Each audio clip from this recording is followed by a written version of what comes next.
पुण्डलिकास्यामं रूपेण प्रतिमं बुधं सौम्यं सौम्यगुणोपेतं तं बुधं प्रणमाम्यहम्।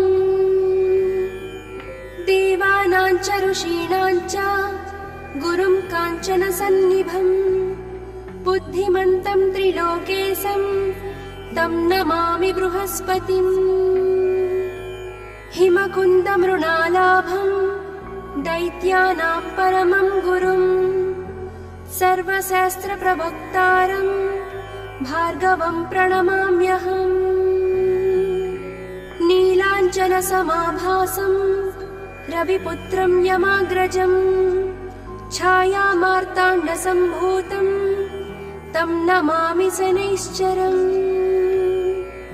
अर्थकायं महावीरं चन्द्र